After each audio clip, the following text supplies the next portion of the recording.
Motivation ملتی کہ جب وہ کر سکتے تو میں کیوں نہیں. آگے سید مہدی قوام تہران کے ایک عالم دین تھے, بہت پاک دل کے, عشرہ محرم سے خطاب کر رہے تھے تہران میں. یہ بات ہے کافی پہلے کی, اللہ جانے کہ انقلاب سے پہلے کی بات ہے یا بات کی, لیکن اگر بات کی بھی تو فوراً امیڈیٹ بات کی بات ہے کہ جس میں تہران میں ابھی تک پرانا ایک ماحول کچھ علاقوں میں موجود تھا. تو وہ عشرہ محرم سے خطاب کر رہے تھے اور شام غریبہ کی مجلس ہوئی, تو جو منتظمین تھے وہ آئے ان کے پاس اور آ کر بہرحال عشرہ مجلس کا ہدیہ پیش کیا, اور انہوں نے کہا کہ جتنا ہم سے ہو سکتا تھا ہم نے آپ کی خدمت میں یہ پیش کیا ہے. اور وہ انہوں نے اسے کھولا بھی نہیں اس لفافے کو, بس چلے وہ. تو ان کے ساتھ ایک شخص تھا, کہتے ہیں میں جا رہا تھا ان کے ساتھ, تو کوچے لالے زار سے گزرے. اب یہ جو قدیمی تہران ہے اس میں کوچے لالہ زار جو ہے وہ اس کی جو شناخت تھی وہ بہت اچھی نہیں تھی. اس میں کیفیز تھے, اس میں کلبز تھے, اس میں مختلف گناہوں کے مراکز تھے. تو کہتے ہیں کہ ہم وہاں سے گزر رہے تھے, رات کا وقت تھا, تو ایک خاتون تھی اور بہت ہی نامناسب لباس میں سڑک کے کونے پہ کھڑی ہوئی تھی, اور سب کو معلوم تھا کہ یہ کیوں کھڑی ہوئی ہے یہاں پر.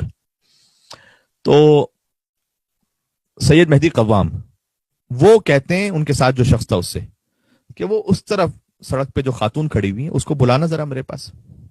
تو کہنا سید کو کام ہے ایک آپ سے. میں نے کہا کہ قبلہ آپ علامہ ہیں, آپ کے سر پر امامہ ہے, وہ خاتون جو کھڑی ہوئی ہے آپ جانتے ہیں کہ وہ کس مقصد سے کس نیت سے کھڑی ہوئی ہے, لباس انتہائی نامناسب ہے. تو سید مہدی قوام کہتے ہیں کہ میں کہہ رہا ہوں نا بلاؤ اسے کہو کہ سید کو کام ہے آپ سے. تو وہ گیا, اس نے خاتون سے کہا کہ وہ جو سامنے سید موجود ہیں اسے کام ہے آپ سے ایک.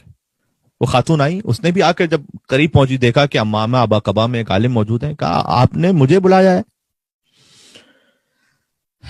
ان کے پاس جو انویلپ تھا ہدیے کا عشرہ محرم سے, وہ انہوں نے خاتون کی طرف بڑھایا اور کہا کہ یہ ہدیہ ہے آپ کے لیے امام حسین علیہ السلام کی طرف سے, اس شرط پر کہ یہ وعدہ کرو کہ جب تک یہ ہدیہ آپ کی زندگی میں مال اور اسباب یہ جاری رہے گا یہ حرام کام نہیں کرو گی تم. اللہ اکبر.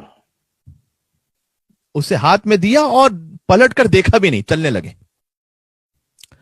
اچھا واقعہ گزر گیا, کیونکہ بہرحال تہران میں چاہے اس قسم کے گناہوں کے مراکز تھے, لیکن کیا کیا جائے کہ تھے تو وہی شیعہ ہی تھے, وہ ان میں سے اکثریت, تو وہ خاتون بھی شیعہ تھی. اب فاسق العمل ہے. امام نے کہا نا کہ ہمارے چاہنے والے کی ذات پاک ہوتی ہے, اندر نور ہدایت ہوتا ہے اس کے.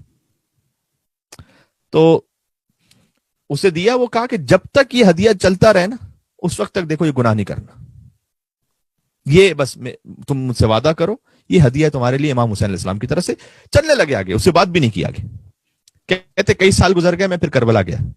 کربلا میں حرم امام حسین علیہ السلام سے باہر نکلا تو ایک شخص آیا میرے پاس اور اس نے کہا کہ آگے سید مہدی قوام.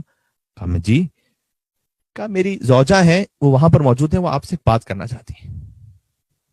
کہتے میں وہاں گیا, ایک خاتون باحجاب, اس خاتون نے بات کرنے کے لیے اپنا مکنا ہٹایا تھوڑا سا, اور مجھے آواز سے لگا کہ زار و قطار رو رہی ہے شدت سے.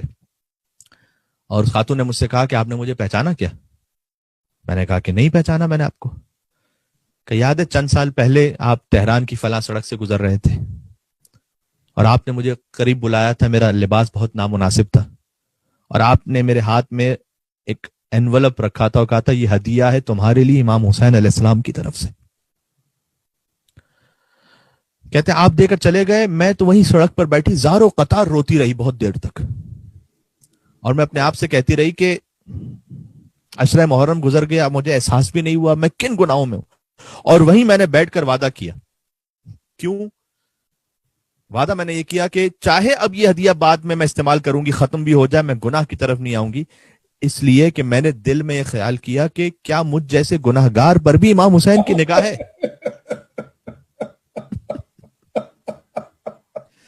وہ اچھوں کی طرف تو دیکھتے ہی ہیں کہ ہم جیسے گناہگاروں کی طرف بھی دیکھتے ہیں امام. اللہ اکبر. کیا وہ ہم جیسوں سے بھی محبت کرتے ہیں؟ تو انہوں نے اتنی نگاہ کرم رکھی ہے مجھ پر. میں نے وعدہ کیا امام سے, یہ بالکل وہی سید سجاد علیہ السلام کے اشعار ہیں کہ جو خانہ خدا کو دیکھ کر وہ کہتے تھے کہ ان کان جودک لا یرجو الا ذو اشرف فمن یجود بالعاصین عن النعم.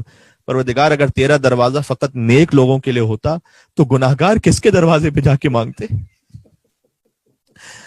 میں آپ کی جانب سے کہوں گا یا ابا عبداللہ الحسین علیہ السلام، محرم قریب ہے، اے مولا آپ کا دروازہ فقط نیک لوگوں کے لیے ہوتا تو پھر ہم جیسے کہاں جاتے، کس فرش پہ جا کے بیٹھتے؟ اے مولا آپ کریم ابن کریم ہے، سب سے بڑھ کر آپ سیدہ کے بیٹے ہیں،